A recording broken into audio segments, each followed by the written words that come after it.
All right, and we are live. Welcome to another episode of Fixture Focus, where we talk to North American-based supporters of the clubs that West Ham are about to face. It's a little special Sunday night edition of the show. Usually we do it on Thursday nights, but given the timing of the match tomorrow, I thought Sunday night would be a bit more appropriate. So I have Ken and Cale, both from Chicago, both representing the Chicago Gooners. Guys, how you doing? Welcome. Good. How about you? Yeah, doing good. Doing good. I'm doing well. Thanks for taking the time to come on the show. So one of the things that I really like to start off with is simply asking my guests how they became fans of the club that they support, especially given, none of us are from, London itself, right? So there's no like hometown connection, but the stories that people do have are pretty interesting and do vary quite a bit. So Ken, we'll start off with you. How did you first become an Arsenal fan? My story's pretty simple. Arsenal's it's kind of a family connection for me. Okay. I had like extended family, like cousins that actually lived in London and lived around the stadium. So like they would go to games and like, they would send me stuff. So like, I would get like a random match program or something. Or like when they came over to the States to visit, like they would bring me back like scarves and things like that. So like, in the era of like the early 90s where you really couldn't watch Premier League on television, that was Right. like really all I got. Right. And like, as we moved forward, like, to the age of the internet, like I just kept up with it, kept following. The age of like Wenger really coincided with like the internet. So like that's the first manager that like I really started tracking, like, with my fandom. But yeah, that's pretty much how I got into following the Arsenal. Gotcha. So yeah, you do have a bit of a family connection there. Okay, interesting. Kale, what about you? Yes. Like you said, I didn't have any type of historical connection to the club. I got into them about a decade ago when I started needing more than just a World Cup or a national team game to kind of scratch that itch of Right. of soccer. And I didn't even really go into it saying like, okay, I'm going to support Arsenal. I just started watching teams and watching games, and the style of those Wenger teams just really encapsulated my imagination. And as someone who really just loves the kind of the beauty and the artistry of the sport, that just spoke to me. And I figured if I'm gonna spend 2 hours watching a sport that I didn't grow up watching really. I played it a little bit, but not really watching, with no family or historical connection to it. I might as well enjoy it, and I just enjoyed watching Arsenal, and I became kind of embedded with a group of Arsenal supporters in New Orleans, where I was living at the time, Gotcha. and it just took off from there. Yeah. That last part that you mentioned, the supporters, the people that you watch it with, I think it's what makes soccer such a great sport. The fans, right? The culture of the fans, at least the community of the fandom. I know that my West Ham fandom also, skyrocketed once I moved back to Chicago after college and had a consistent group of guys that I went to the pub with and watched. Now, did either of you ever end up making it to Highbury before it got knocked down? I've been to the. I'm sorry. I've been to the stadium, but I never saw a match there. Gotcha. I actually went when I was like 11, and Cool. like I remember a lot of it, but like it was more like tagging along with my family when I was actually over in London. So like, it was one of those experiences where you remember going, but like I couldn't remember like much else about it. Gotcha. Yeah, you're still pretty young. Uh, Yeah. yeah, I obviously never went, but it did. I mean, it was one of those old school stadiums, and for some reason, I always really liked just like the look of the stadium from the highlights. I feel like even more so than those other old school stadiums. The fans were really right on the pitch, and yeah, that combined with like the beauty of Arsene Wenger football, in like the early 2000s, mid 2000s, the Invincibles, definitely cool to see. I'm sure that was a great experience for you, Ken. Now, moving from those great times to some times that aren't too great for both your club and mine as well. Before this season, I'm interested in the expectations that you both had. What were those expectations? Cale, we'll start with you. What were your hopes for the club as you entered this season? I think the way that the summer panned out, it was a little slow, but the signings that we made, the way that we played in preseason, I honestly felt a top four finish was definitely in the cards. I felt that you were going to probably see a drop in Tottenham. Their season had kind of their Premier League season at least had kind of derailed a little bit toward the end of last season. Chelsea the same, especially with the new manager coming in. The disarray at Manchester United after the quick start by Solskjaer. So I think I was very optimistic. It looked like we had bought new signings. We had a really exciting prospect in Nicola Pepe. Mesut Ozil had been integrated back into the squad during the preseason, and it looked like we were going to. And I thought we had a very favorable schedule, especially out of the gate, unlike last year when we started with City and Chelsea. Yeah. That was the expectation. We're living in a much different reality right now. Ken, before we talk about where we're at in present day, where were your expectations lying before the season started? I was kind of stuck in two minds because I felt like we weren't going to be a consistent team. I felt like there were going to be a lot of highs and like a lot of lows. We were going to be a team in transition. We're trying to like integrate a lot of young players. We still had like some solutions in the squad we had to settle, like our center back pairing. Like, we haven't had a consistent one pretty much since like the Koscielny Mertesacker days, so we still had to sort that out. We had some people coming back from injury. We had a couple good signings, like, Pepe was a good signing. Tierney kind of took all summer. I was justly optimistic. I didn't think that we were going to like shoot up the table, but I thought we would be playing a little better than we were now because I thought a lot of it would be like just resolving some of those issues because I had faith in Emery. And you mentioned that you thought there'd be some highs and some lows. You also mentioned Emery. I think it's safe to assume that there have definitely been more lows than you would have liked and hoped for and thought there would be. Ken, where has it all gone wrong for the club this season?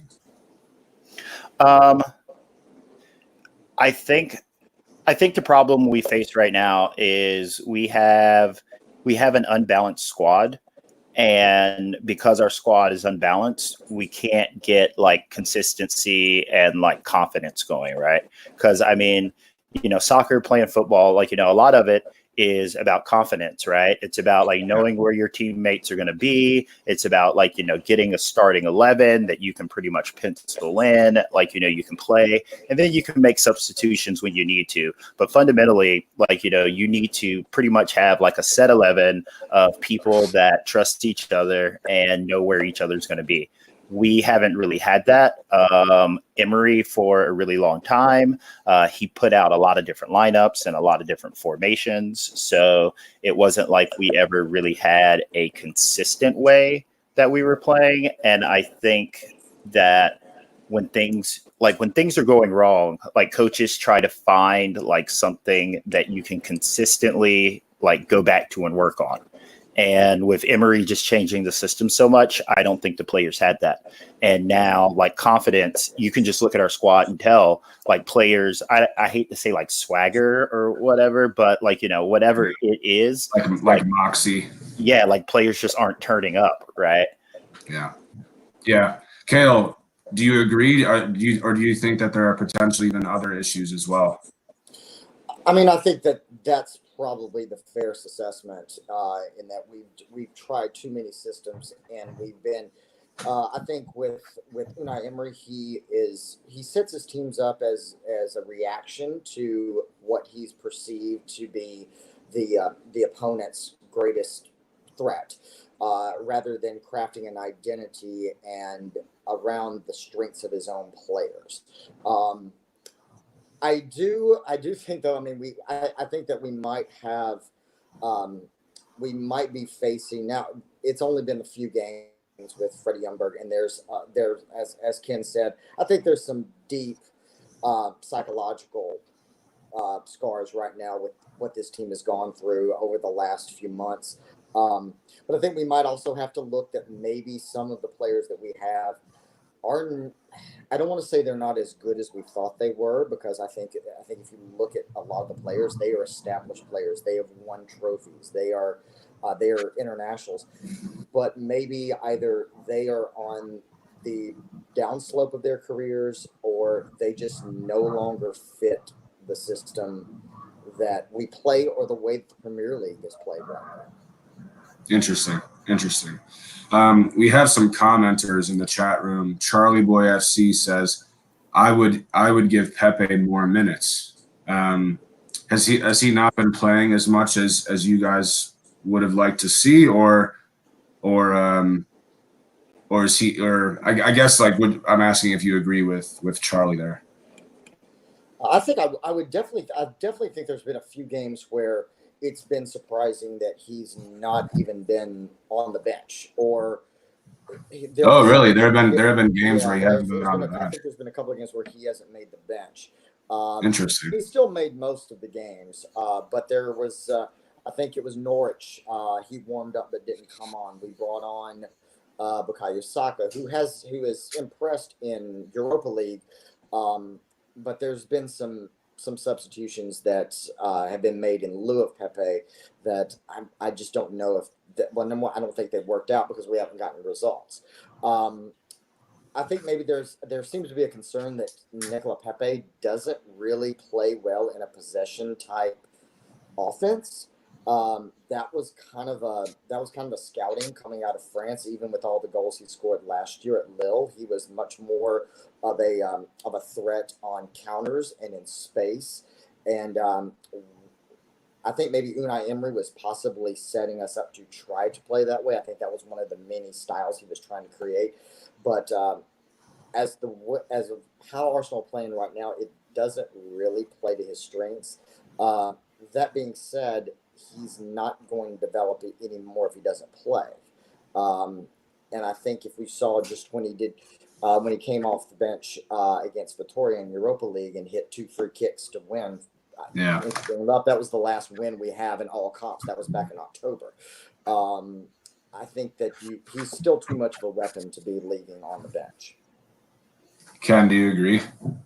Yeah, I definitely agree. He's too good of a weapon to leave on the bench. I think to go back to a theme I was talking about earlier of like kind of how our squad's unbalanced, like it's really what we have a lot of times is we have a problem fitting all of the players we want to play on the field together. So, if we play Pepe on the wing, then, more than likely we're playing Pepe on the wing, like Aubameyang on the other side, Lacazette in the middle, and Ozil up front. Well, Ozil in the number 10, I'm sorry. Yeah. Trying to create like a midfield balance with that, with Aubameyang wanting to run behind, Pepe wanting to run at people, then having your fullbacks, our fullbacks are Bellerin and Tierney, right? So we bomb them forward too, where does the overlap come from, right? Like who's actually like playing in the middle, like Kel said, like play this possession-based game.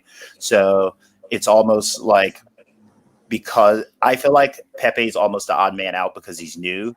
And he's had patches where he's been brilliant, like the 2 goals he scored in Europa League.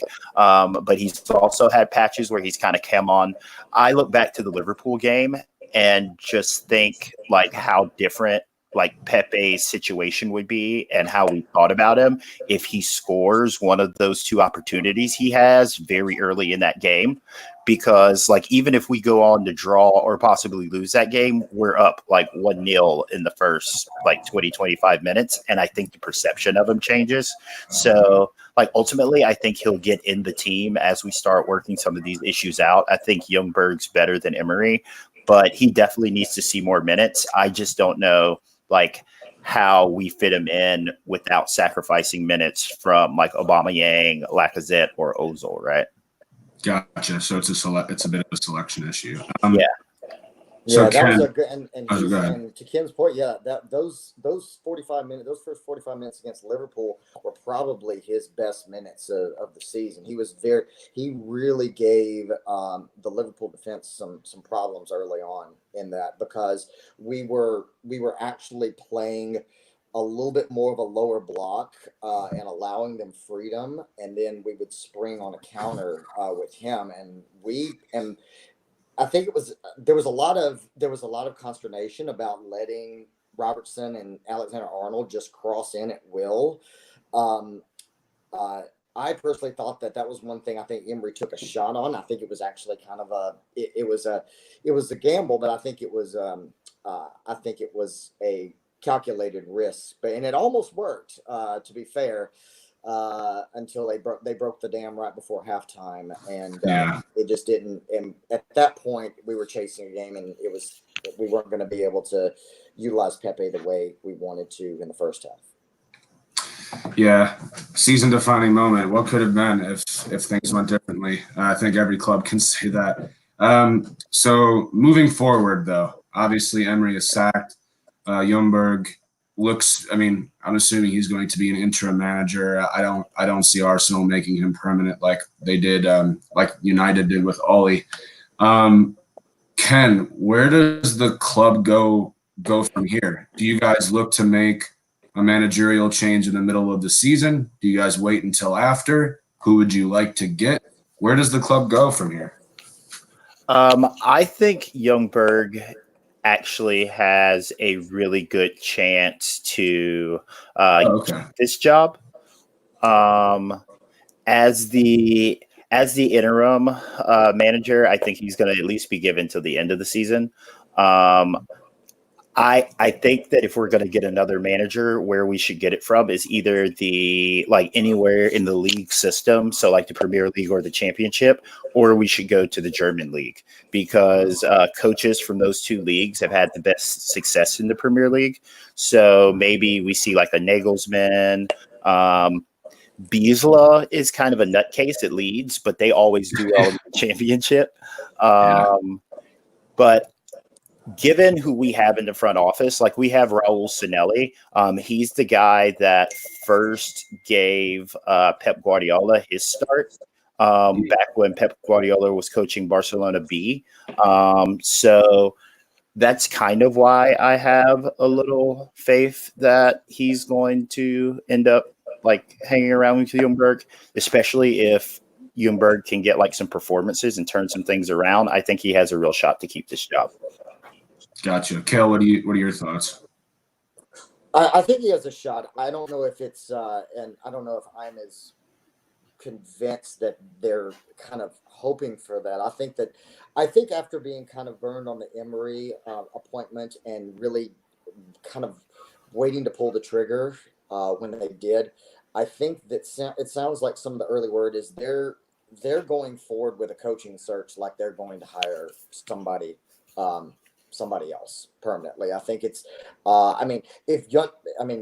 let's hope we get on a run, and I mean maybe we beat Man City next weekend. I mean, it's not as I mean they just got beat this weekend, but maybe we go on a run and he does get the position.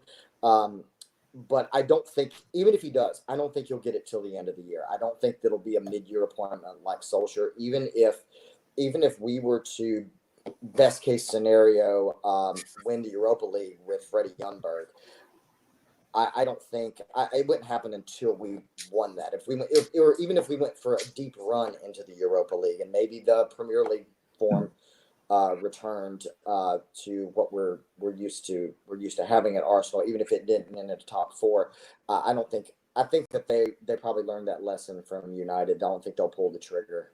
And I think it just sounds like there's a lot of, they're really looking at a lot of candidates right now. It's about whittling that, and because there's so many names that have been out there, I think the club is going to take their time trying to figure out if they want to go internally or externally. I kind of disagree with Cale a little bit here. I think March or April are going to be like March or April is going to kind of be like some crucial months here.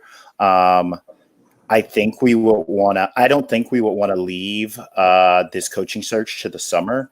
It's 2020. Isn't there a Euros this year? There are Euros, yeah. Yeah. Yeah. Okay. So there's a Euros this year. I think there might be a AFCON in the summer. So I think there are a couple of international tournaments that are going on, and I think there's going to be enough with that where if you want to try to bring in players over the summer, you kind of want to have all of that sorted out. I'm hoping our back room is confident enough to kind of competent enough to kind of get the coaching situation sorted out, like in the timeline you kind of want to.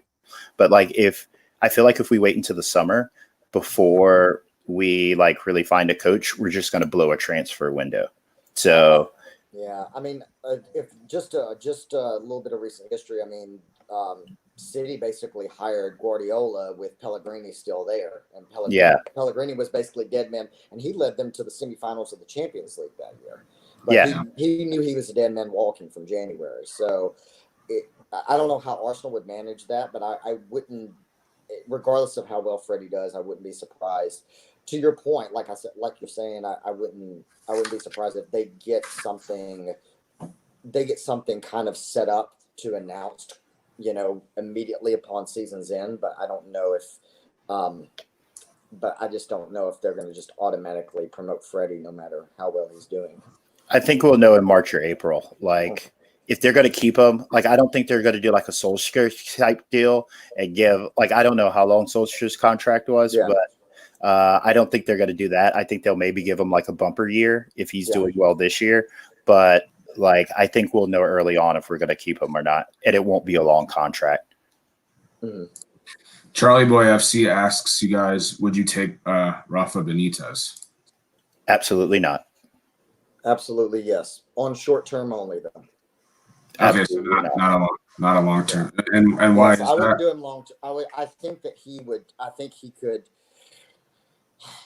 I will say this. My only caveat is I think that top four it's very unlikely. I don't know if Rafa Benitez, as good as a defensive coach as he is, I don't know if he could turn it around to get us in the top four. I don't think he has enough time. And I don't think his philosophy is not really what just the way he plays. I think is not really what we're used to at Arsenal. Now, that being said, if you're winning, you're winning. People really just don't seem to care, how you're playing. As much as we talk about wanting to let's play beautiful football and it'd be easy on the eye. If you're winning games, most people don't really care, except for maybe Roman Abramovich. He, regardless of how many trophies he won. Ken, why do you say absolutely not?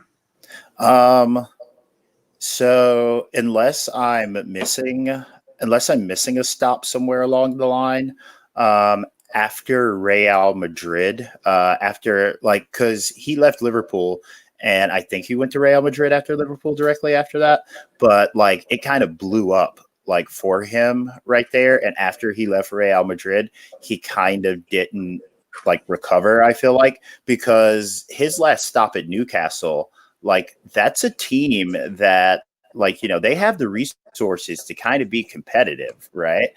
They don't have a lot of money, but they could easily be mid-table. And I think he got them relegated, right? So he came in, his first year at Newcastle, they did get relegated, but he wasn't the manager at the start of the season. He came in March or something, and it was just a little too soon to turn it around. But then he got him promoted. He got him promoted right away. Yeah, they came up right after that. Yeah, but I mean, okay. So I think he got relegated. They came back up, and then he's Yeah, just kind of he was appointed March 11th of 2016. yeah, and then they've just been mid-low table. I don't think they're. I think what I'm more associating it with is I always feel like I hear Newcastle talking about relegation fights, and I think that's just a club where they could do better. Because I mean, like, to be fair, they're doing better than us now, but they're in 10th and we're in 11th. So, Yeah. like, you know, I noticed Yeah. that today. I was like, wow, Newcastle's above us right now. yeah, like I just don't want like a caretaker type person who we think is going to come back and like, you know, get hot again almost. Like I want somebody who's like ready now and just needs to like take that next step. Like I'd rather see somebody get a shot than like see a retread coach, you know? Gotcha. And that's interesting that you say that, Ken, because as you, and this could be a good segue into the fixture. As you guys may have heard, Manuel Pellegrini is on the hot seat, and there have been discussions between the fans or amongst the fans, everyone asking each other, you know, who would we get in to replace him if we did sack him? And there's been a heavy, you know, good amount of fans that have said something similar to you, Ken, which is, you know, we wouldn't want like a Rafa Benitez who has been linked with West Ham like over the last few times we've had a managerial vacancy. He's been linked with the club, and a lot of fans are starting to say similar to you, Ken. You know, we would want like a young up and coming manager, right? Who is maybe has a little more to prove, a little more hungry, as opposed to a guy like Rafa who may just be coming for a paycheck. So it's interesting that you say that because your thoughts are in line with a lot of West Ham fans as well. Oh, I can't believe we've gone this far without talking about this, but I would like to see Eddie Howe get a shot somewhere. Yeah, he's been linked with West Ham. He's definitely someone that I think a lot of West Ham fans like. I have heard a couple people say they would not want him. I personally would really like him. He wouldn't be he has been my top choice. I have sort of grown a little less warm to him, if that makes sense. Like he's maybe like my second or third choice if we do sack Pellegrini. But yeah, he's a name that's been mentioned a lot.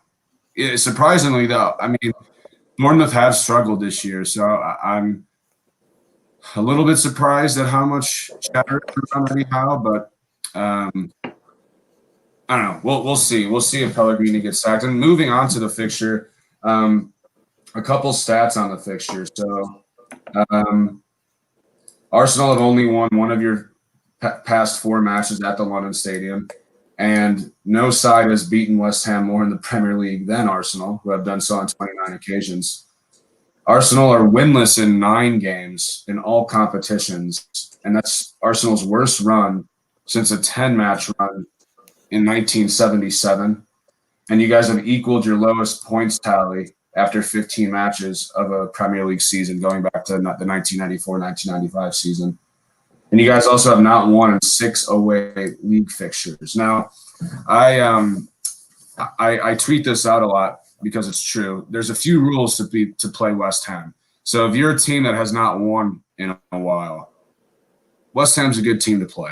If you guys have a striker who hasn't scored in a while or hasn't played that well, chances are he's going to score against us, especially if he's a former West Ham player. And if you guys have a new manager, which I guess Youngberg is fairly new, play West Ham. Even though you guys have struggled mightily over the last 2 months, what are your thoughts coming into this match? Are you nervous, excited? What are your thoughts? Cale, we'll start with you. Oh, I'm scared as hell.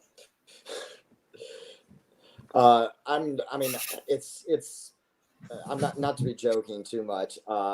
That's it's about all we've got now left is self-deprecating humor.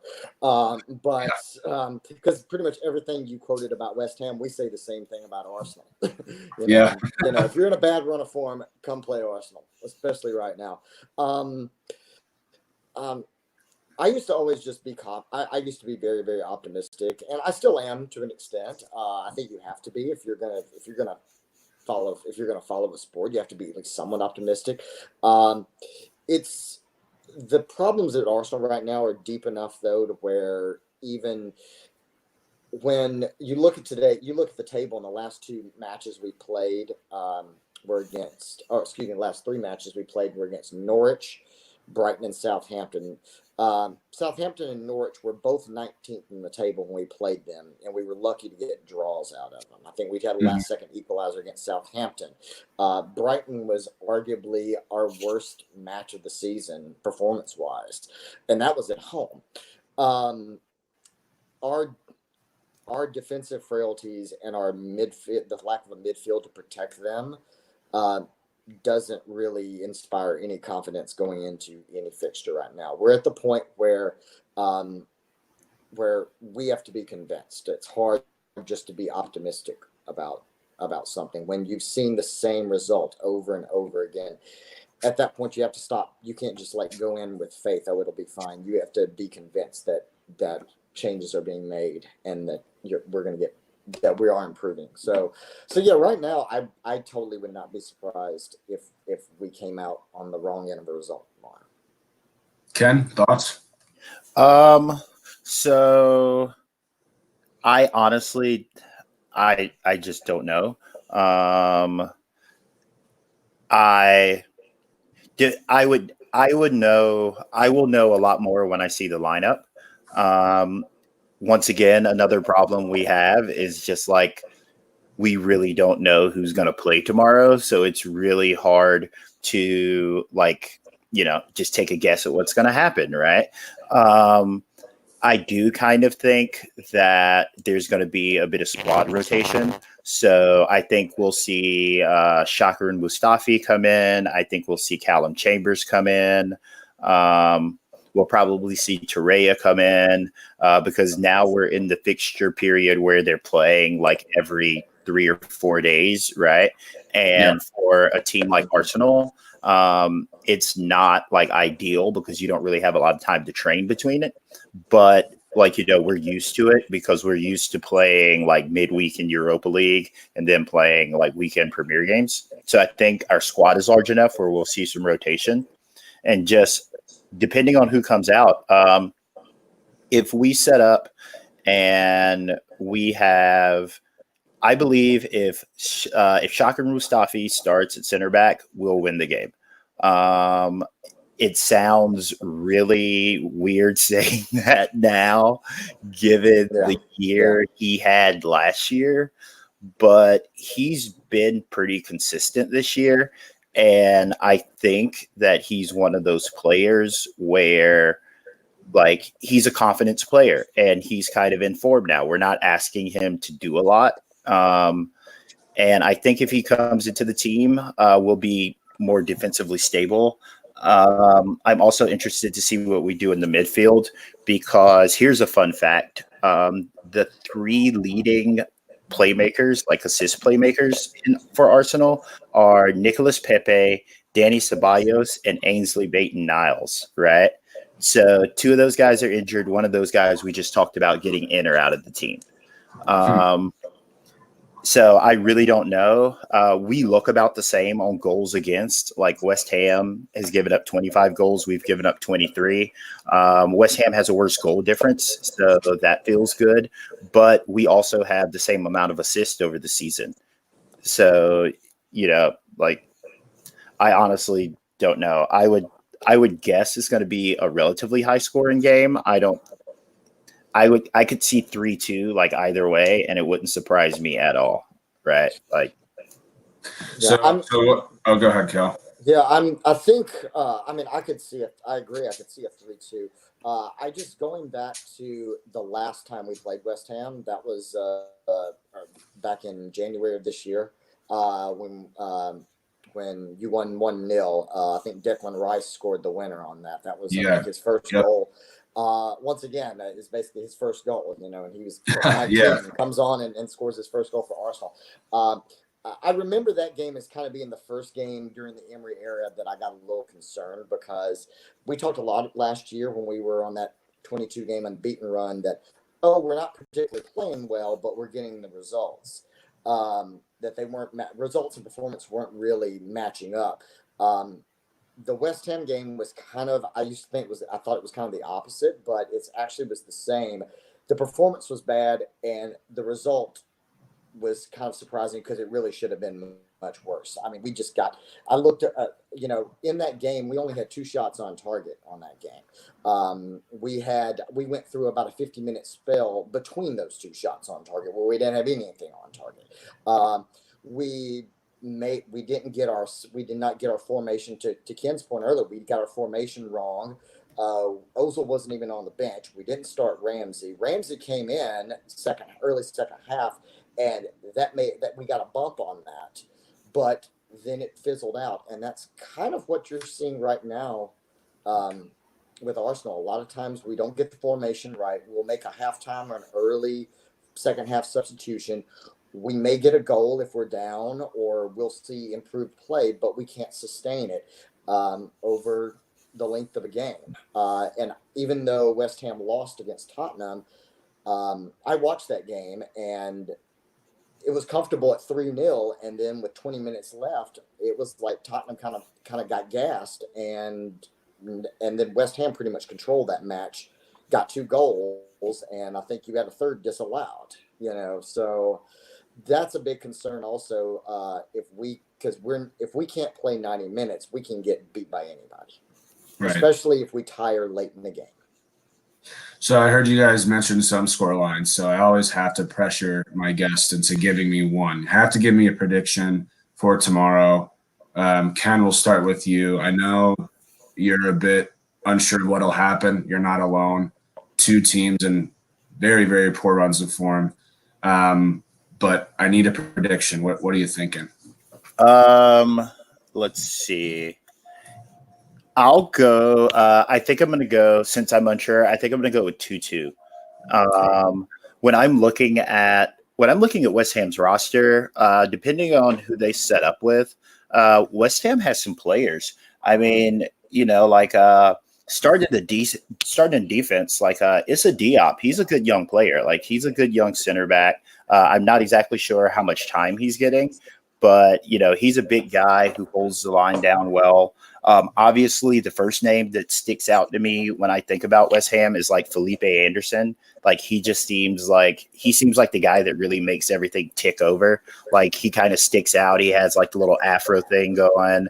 He plays pretty well too. I think there was a game, maybe I know for certain he was pulling all the strings the last time we played, and there might have been a game we played earlier last season where I think he might have scored against us.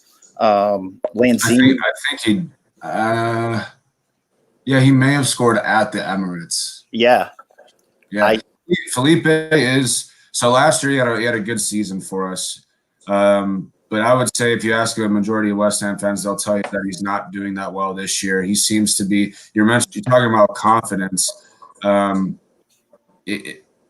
That's a big issue for our players. A lot of our players seem confidence-less, which is interesting given the big result that we had against Chelsea a couple of weekends ago. And Felipe Anderson is definitely one of the players that, you can just see how much talent he has on the ball. Yeah. He's one of the most talented players yet.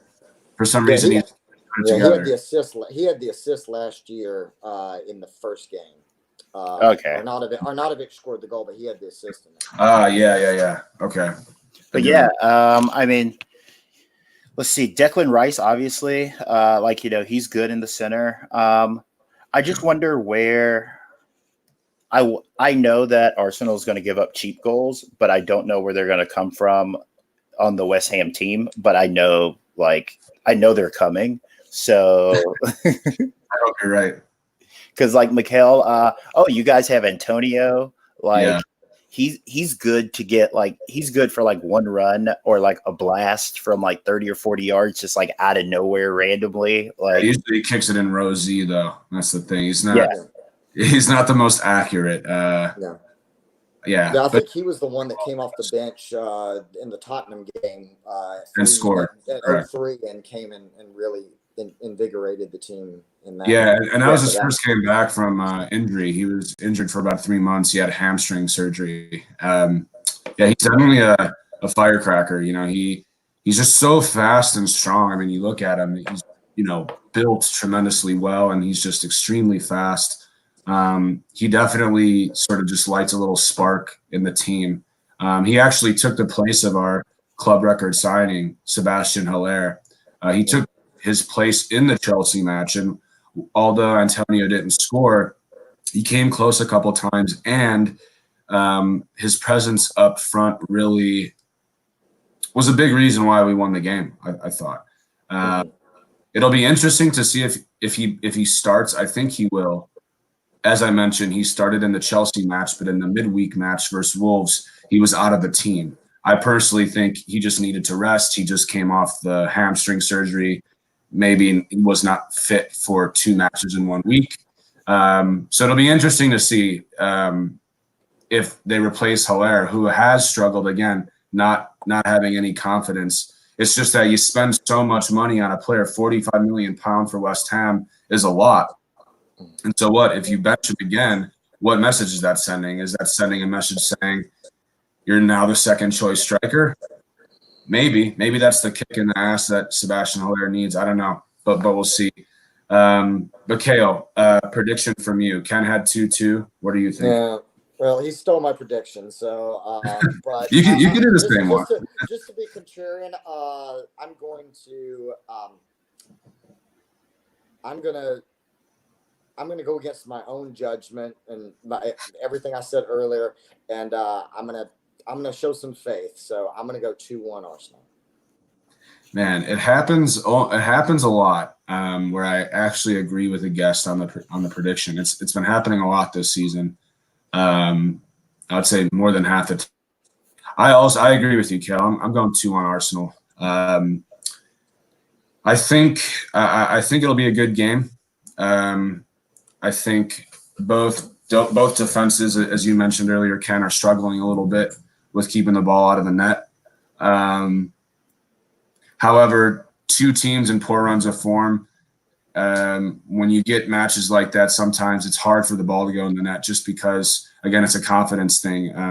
If you haven't seen the ball go in the net in a while, or if you're struggling to get results for some reason, it just makes it that more difficult to score goals. I do think goals will be scored, though, given those defensive records that you mentioned. But yeah, 2-1. It's hard for me right now to see a West Ham win against Arsenal, especially given the way we've been playing. Only 1 win in our last 9 matches. It was a great win against Chelsea at Stamford Bridge. It was the first time we beat them there in 17 seasons. But I don't know. The next match after Wolves, it was back to the same old West Ham. So I'm a bit confused by this team. I'm not sure exactly what to expect, but a win is probably the thing that I'm least confident in happening. So do you want to hear some odds? Yeah, I love a good odd. Okay, so this is coming from 538, 538.com. They have Arsenal at 39%. They have West Ham at 37%, and they have like a 24% chance of a draw. Gotcha. Pretty even across the board. Yeah, pretty even. Not much variance there.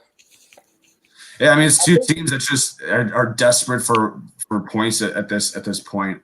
It'll be really interesting to see. Again, those rules of West Ham haven't won in a while. Check new manager. Check. I know that's why I sort of just don't have confidence in the Hammers tomorrow. We'll see though. We have an Arsenal rule where if it's like a young kid on his debut, like chances are he's going to score against Arsenal. Yeah. We just Marcus Rashford, 18 years old, scored 2 goals on his debut. Declan Rice last year scored. Declan Rice last year. Declan Rice I don't know last if that year. was his debut, but it was definitely his first game against. It was his first Premier League goal. Yeah. Yeah, it Yeah. was his first Premier League goal. Yeah. I kind We'll of have. see. I have. If West Ham are able to, if they're able to break on us, especially, I don't know exactly how much speed they have, but then again, I don't even know if you really need that much speed. The way that our players are positioned sometimes, or sometimes they don't even defend; they just almost run with a player as opposed to like taking a chance on a tackle. It's almost like they're fearful of either getting bypassed or making a foul.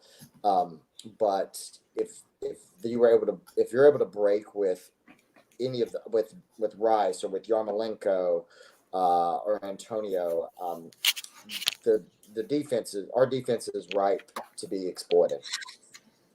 Well, I hope you're right, Cale. I hope you're. Yeah.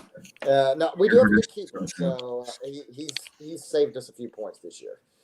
I think the important things to watch is going to be in the midfield. A lot of times we give up cheap goals because we turn the ball over in the midfield, and teams are able to counter on us really easy. If we're turning the ball over in the midfield like early in the game, I don't think it's going to be like a good day for us overall. Yeah, usually turning the ball over in the middle of the pitch is not a recipe for success. Yeah. Yeah. And we've been doing it a lot, just like in general. Well, we'll see what happens, boys. We're at the 40. I think I'll wrap it up. But just wanted to say again, thanks so much for coming on. Really appreciate it. I hope we're all wrong on our predictions and that West Ham can get the 3 points. But we'll see. Again, guys, really appreciate it. And are you guys going to be able to watch tomorrow, or is work going to get in the way? Work's in the way for me. So I don't know if I'm gonna go on blackout or not. So I'll make that determination around 2:00 tomorrow. Gotcha. Yeah, I have like an early afternoon meeting, and like just depending on when that meeting's over, I think I'm going to be able to like slip down to the Globe and watch it. But fingers crossed, you know. Yeah, definitely. Get a Gangway photo if we win. Okay. We haven't had one of those in a while. Yeah, we'll find somebody else to sub out for you if we don't win. If we don't. Yeah. Gotcha. All right. I might make it down. I might make it down there after I get off work. I'm off work shortly after the match ends. So if we win, I might have to come down for a pint. Yeah. All right, guys. Really appreciate it. And good luck tomorrow. Not really, though. Yeah, have a good one. Thanks for having us on. Yes.